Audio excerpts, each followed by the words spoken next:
पुस्तक स्वामी विशुद्धानंद प्रसंग एवं तत्व कथा। लेखक महामहोपाध्याय पंडित गोपीनाथ कविराज। भाग 1 अध्याय 4 ज्ञानगंज की साधना। नील मेघों के समान चारों ओर उत्तुंग पर्वतमाला शोभा दे रही है। बीच बीच में झरने तथा पहाड़ी नदियां कल कल निनाद करते हुए बह रही हैं। मध्य स्थल में प्राय 7-8 मील के घेरे में एक विराट आश्रम बसा हुआ है। आश्रम के चारों ओर प्रकोट का वेष्टन है। उसके चारों तरफ जलपूर्ण खाई खुदी हुई है। बाहर आने जाने के लिए उस खाई पर एक सुंदर धनुषाकार पुल बना हुआ है। आश्रम का एक एक स्तर सुसज्जित है। शिक्षा क्रम के हिसाब से प्रत्येक भाग सुंदर सजाया हुआ है। आश्रम में योग और विज्ञान की शिक्षा की व्यवस्था अतिशय चमत्कार पूर्ण है। दीक्षा होने के बाद शिक्षा पाने के लिए आवश्यक ब्रह्मचर्य अवस्था का अधिकांश समय इसी जगह सबको बिताना पड़ता है। विज्ञान विभाग स्वतंत्र है। वह संपूर्ण रूप से एक पृथक आचार्य के अधीन है। उन आचार्य का नाम है श्रीमद श्यामानंद परमहंस। आश्रम के प्रमुख अधिष्ठाता है श्रीमद ज्ञानानंद परमहंस। यह स्थान अत्यंत पुरातन है। कहा जाता है इसका प्राचीन नाम है इंद्र भवन। लगभग 500 या 600 वर्ष हुए इस प्राचीन स्थान का पुनरुद्धार करके पूजनीय श्रीयुत ज्ञानानंद स्वामी ने इसकी व्यवस्था तथा संरक्षण का भार ग्रहण किया। इस समय भी वही स्वयं इसके मुख्य अधिष्ठाता है। इस स्थान में बहुसंख्यक लोग निवास करते हैं। उनकी निम्नलिखित श्रेणियां उल्लेख करने योग्य है। नंबर 1 ब्रह्मचारी युवक। नंबर 2 कुमारी, वे भी ब्रह्मचारिणी हैं। नंबर 3 विज्ञान के शिक्षार्थी, इनमें से अधिकतर प्रथम श्रेणी या द्वितीय श्रेणी के अंतर्गत है। नंबर 4 सिद्ध परमहंस। इस श्रेणी के जो महात्मा इस स्थान में है उनकी संख्या भी बहुत ज़्यादा है। इन सब की उम्र इतनी लंबी है कि साधारण लोगों के विश्वास में भी नहीं आ सकती। 200-300 वर्ष से लेकर 1000 वर्ष से अधिक अवस्था वाले लोग भी यहाँ वर्तमान हैं। सिद्धावस्था प्राप्त महापुरुषों में से कितने ही महात्मा निराहार रहते हैं, किंतु जिन्होंने उतना उत्कर्ष लाभ नहीं किया वे थोड़ा सा कुछ भोजन ग्रहण कर लेते हैं। उक्त ज्ञानगंज में भोलानाथ और हरिपद प्राय 9-10 दिन तक ठहरे थे। फिर उनको पूज्यपाद नीमानंद स्वामी अपने गुरुदेव श्रीमद महातपा के पास ले गए और उनका परिचय करा दिया। ऐसा सुना है कि महातपा की अवस्था 1200 वर्ष से भी ऊपर हो चुकी है। वे एक अत्यंत शक्ति संपन्न महायोगी पुरुष है। वे साधारणतः उपर्युक्त योगाश्रम में नहीं रहते। उनका कोई आश्रम नहीं है। तिब्बत में जिस स्थान में वे रहते हैं वहाँ पर एक गुफा है। उसके अंदर श्री राजेश्वरी देवी की पाषाण मूर्ति स्थापित है, इसलिए वह स्थान राजेश्वरी मठ कहलाता है। वस्तुतः उस ठौर में घर द्वार कुछ भी नहीं है। वहाँ पर जिनका निवास है उनको घर बार की कोई आवश्यकता ही नहीं है। महर्षि महातपा अधिकतर इसी स्थान में ठहरते हैं। कभी कभी योगाश्रम में आते हैं, कभी कभी अपनी गुरु माता क्षेपा माई के पास मनोहर तीर्थ में भी हो आते हैं। इस हिमवत प्रदेश में उक्त योगाश्रम जैसे और भी कई मठ हैं। वे सभी मठ राजेश्वरी के शासन के अधीन हैं। महर्षि बहुत बातचीत नहीं करते, हमेशा ही अपने भाव में विलीन रहते हैं। बाह्य जगत के समाचार से उनको कुछ मतलब नहीं। उनकी प्रधान शिष्य श्रीमद भृगुराम परमहंस देव ही सब मठों के प्रधान अधिष्ठाता और कार्यकर्ता है। वे ही परिदर्शक, नियामक और परीक्षक अर्थात सब कुछ है। ऊपर हमने परमहंस निमानंद, श्यामानंद और ज्ञानानंद की चर्चा की है। वे सब इन्हीं भृगुराज स्वामी के गुरुभाई हैं। इनमें भृगुराज स्वामी योगेश्वरी में एकमेवाद्वितीय है। महर्षि महातपा ने शिरः स्पर्श पूर्वक शक्ति संचार करके भोलानाथ को बीज मंत्र प्रदान किया, अर्थात दीक्षा देकर अपना शिष्य बना लिया। आज भोलानाथ का जीवन सार्थक हो गया। पागल कुत्ते के काटने से एक दिन जिनके जीवन का अंत हो जाने का समय आ गया था, आज उन्हीं के लिए भारत के एक अतिशय महान सिद्ध महापुरुष के अनुग्रह से चिदानंद में अनंत जीवन का द्वार खुल गया। अमृतत्व का पथ प्रकाशमान हुआ, शाप वरदान में परिणत हो गया।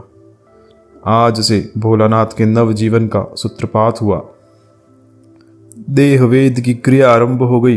प्राकृत जीवन ने अप्राकृत स्पर्श मणि के स्पर्श से कांचन आभा धारण की। इतने दिन तक जो युवक असाधारण होने पर भी साधारण श्रेणी में ही गिना जाता था, वही आज गुरु कृपा से वास्तव में असाधारणता को प्राप्त हुआ। आज अभिनव जीवन के संधिक्षण में हम इन दिव्य धाम की यात्री को भक्तिपूर्वक प्रणाम करते हैं। दीक्षा हो चुकने के पश्चात शिक्षा प्राप्त करने के लिए कुछ दिन योगाश्रम में रहना पड़ता है। वहाँ की शिक्षा प्रणाली अति विचित्र है। परमहंस श्यामानंद के पास भोलानाथ सूर्य विज्ञान की शिक्षा पाते थे और परमहंस भृगुराज स्वामी उनको योग की शिक्षा देते थे। दोनों शिक्षाएं बहुत दीर्घ काल तक लेनी पड़ती हैं। अनेक वर्ष पर्यंत घोर परिश्रम, असीम धैर्य और अथक कर्तव्य पालन द्वारा भोलानाथ विज्ञान तथा योग उभय विद्याओं में पारंगत हो गए। विज्ञान का नाम सुनकर कोई यह न समझ ले कि पाश्चात्य विज्ञान की भांति यह विद्या भी जड़ विज्ञान की है। वस्तुतः जड़ कहने योग्य तो कोई पृथक वस्तु है ही नहीं। जिसको हम लोग साधारणतया जड़ कहते हैं वह बिल्कुल जड़ नहीं है। विज्ञान शब्द का अर्थ है विशिष्ट ज्ञान, और इसी विज्ञान के विषय जड़ तथा चेतन दोनों ही हैं। सूर्य उक्त विज्ञान का केंद्र स्वरूप और प्रधान आश्रय है। अतः इस विज्ञान को सूर्य विज्ञान भी कहा जाता है। शास्त्र में लिखा है कि एक ऐसा पदार्थ है जिसको ज्ञान होने से सब विषयों का विज्ञान स्वतः अपने आप ही उपलब्ध हो जाता है। श्रुति का यह अनुशासन ब्रह्म विज्ञान के संबंध में कहा गया है, किंतु उस विज्ञान का क्या स्वरूप है, उसको किस प्रकार से कार्य रूप में प्राप्त किया जाता है, इस बात का जिन्होंने विशेष रूप से अनुसंधान किया है वे जानते हैं कि सूर्य ही एकमात्र सब विज्ञानों का मूलाधार है। सृष्टि स्थिति संहार अर्थात जगत के समस्त व्यवहार सूर्य के अधीन है। इच्छा शक्ति, ज्ञान शक्ति और क्रिया शक्ति का प्रसार सूर्य से ही होता है। इतना ही नहीं, देवयान पथ का लक्ष्य स्वरूप सूर्य ही है।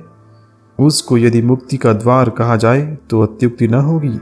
विशुद्ध आत्मज्ञान अर्थात स्वरूप उपलब्धि के लिए सौर तत्व का आश्रय ग्रहण करना अत्यंत आवश्यक है। अतएव योग का जो चरम उद्देश्य है वही विज्ञान का भी है। सूक्ष्म दृष्टि से निरीक्षण करने पर जाना जाता है कि विज्ञान भी एक प्रकार का महायोग है, एवं जिसको हम लोग योग कहते हैं वह भी मूलतः विज्ञान के अतिरिक्त और कुछ नहीं है। दोनों में केवल प्रणाली का भेद है। अतएव साधन के पक्ष में दोनों ही समान रूप से आवश्यक है। योग पथ में विज्ञान और विज्ञान पथ में योग परम सहायक है। सूर्य विज्ञान आयत्त होने पर अन्यान्य विज्ञान जो कि उसी के अंग है सहज में ही आयत्त हो जाते हैं। जिस प्रकार योग शास्त्र में सर्वज्ञातृत्व एवं सर्व भावाधिष्ठातृत्व नामक विशिष्ट सिद्धि को खंड सिद्धि का चरम उत्कर्ष माना जाता है, उसी प्रकार विज्ञान राज्य में सूर्य विज्ञान को प्रमुख माना गया है। चंद्र विज्ञान, नक्षत्र विज्ञान, वायु विज्ञान, स्वर विज्ञान, देव विज्ञान, सौर विज्ञान के अंतर्गत खंड विज्ञान विशेष मात्र है। भोलानाथ ने अपने अनन्य साधारण प्रतिभा बल से योग और विज्ञान दोनों क्षेत्रों में बराबर प्रवीणता प्राप्त कर ली। इस प्रकार का मणिकांचन योग कहीं देखने में नहीं आता। प्राचीन ऋषियों में शिक्षा का जो समुत्कर्ष था उसे इन्होंने गुरु की कृपा तथा अपने अध्यवसाय के जोर से ठीक उपार्जन कर लिया। उसी के द्वारा भी जगत जगदीश्वर एवं अनादि महाशक्ति का रहस्य प्रत्यक्ष करने में समर्थ हुए हैं। प्राकृतिक शक्तिमाला को अपनी इच्छा के वशवर्ती करने का अधिकार उन्होंने प्राप्त किया है। लक्ष्य और अपने बीच में किसी प्रकार का आवरण रहने नहीं दिया। केवल शास्त्र वाक्य के श्रवण मात्र से धर्म जीवन प्राप्त नहीं होता। शास्त्र वाक्य आर्ष हैं और एक प्रकार से भ्रांति रहित हैं, फिर भी वह पूर्ण ज्ञान प्रसव करने में समर्थ नहीं है। खाली वाक्य द्वारा वस्तु विषय का ज्ञान उत्पन्न नहीं होता और बिना प्रत्यक्ष हुए आवरण भी नहीं हटता। गुरु उपदेश का अवलंबन करके धैर्य, श्रद्धा, संयम और अध्यवसाय के साथ अक्लांत भाव से कठोर तपस्या कर भोलानाथ ने जिस गंभीर सत्य को हृदय के अंतर्देश में उपलब्ध किया है एवं जिस संशय रहित परिपूर्ण विज्ञान तत्व को आयत्त किया है, वह केवल पोथी पढ़ने से कभी प्राप्त नहीं हो सकता। उन्होंने 12 वर्ष पर्यंत ब्रह्मचर्य पालन कर बड़े कठिन परिश्रम से साधना की थी। शिक्षा प्राप्ति के लिए बहुत काल तक हिमालय में रहकर अभ्यास के लिए अनेक स्थानों में पर्यटन किया। एक एक स्थान में दीर्घ समय तक टिके रहकर तपस्या की थी। किसी जगह कोई संगी साथी होता तो कहीं कहीं कोई भी नहीं रहता था। कभी कभी उन्हें फल मूल खाकर रहना पड़ता था और कभी कभी वे भी नहीं जुटते थे। ऐसी दशा में कई दिन बिना आहार के ही बीतते थे। निबिड़ वन में, गिरी गुफा में सर्दी गर्मी सहते हुए हिंसक पशुओं के विचरने के स्थानों में निज प्राण हथेली में लेकर निवास करना पड़ता था। कहीं यदि मनुष्यों के गांव घर पास में पड़ते थे तो वहां से भिक्षा संग्रह कर लाने का आदेश था, किंतु भिक्षा के लिए याचना करते फिरने का नियम कदापि नहीं था। गृहस्थ के द्वार पर पहुंचकर खड़े होने पर भिक्षा पात्र देखकर यदि कोई स्वयं कुछ देता तो बहुत ठीक, फिर अन्यत्र जाने का कोई प्रयोजन नहीं था। भिक्षा चाहे अल्प चाहे अधिक, जो कुछ भी मिल जाती उतने में ही संतुष्ट करना पड़ता था। परंतु जब बिल्कुल कुछ भी नहीं मिलता था तब आगे दूसरे घर पर जा सकते थे। यदि इस द्वार भी कुछ न मिलता तो तीसरे घर के दरवाजे तक पहुंचने की अनुमति थी, परंतु वहां यदि कुछ न पाया जाता तो आगे के लिए पुनः चेष्टा करना मना था। फिर उस दिन निराहार ही रहना होता था। यह सब कुछ था केवल भगवान पर निर्भर रह सकने की शिक्षा के उद्देश्य से। अहंकार वश हम लोग मान लेते हैं कि हम ही है कर्ता धर्ता, मानो हमारी व्यक्तिगत चेष्टा से ही सब कुछ हो जाता है, परंतु यह है भ्रांत धारणा।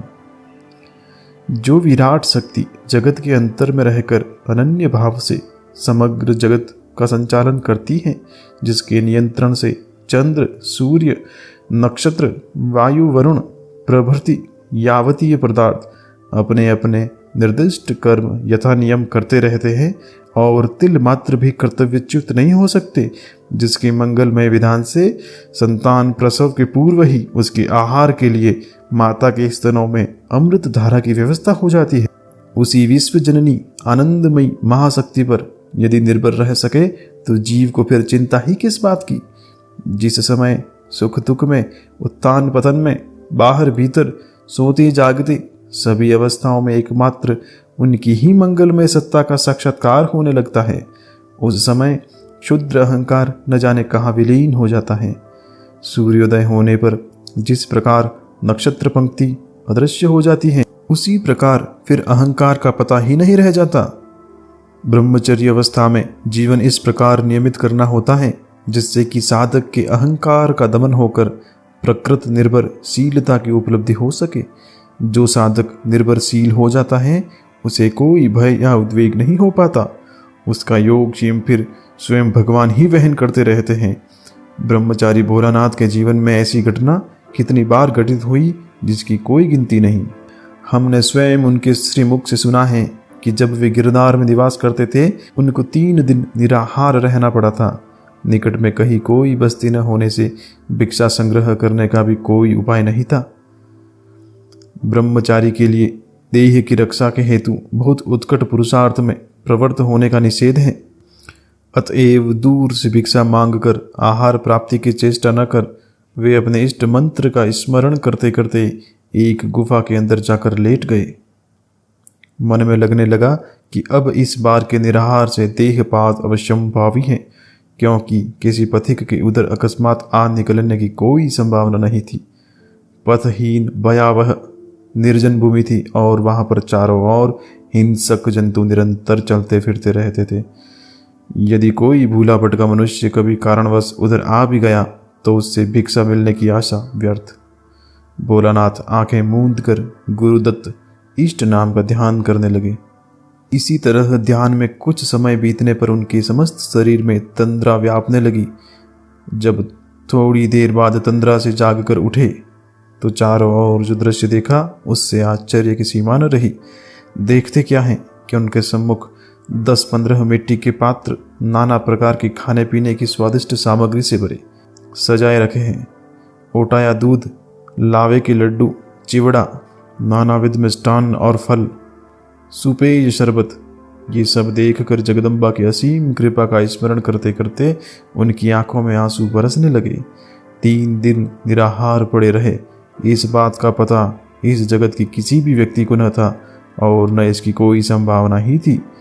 इस भयानक अरण्य के बीच में एकांत गुहा के भीतरी भाग में ठीक उन्हीं के सामने ये सब खाने पीने के पदार्थ कौन रख गया। खाद्य वस्तुओं में से अधिकतर बंग देश की सुपरिचित भोज्य चीजें थी। वे सब इधर इतनी दूर पश्चिम प्रदेश में किसने पहुंचाई? यह तो स्नेहमयी विश्व जननी के स्नेह का ही निदर्शन है। इसका प्रत्यक्ष अनुभव करके भोलानाथ प्रेम एवं आनंद से गदगद हो गए। इस प्रकार की घटनाएं उनके जीवन में अनेक बार हो चुकी हैं। हरि ओम तत्सत।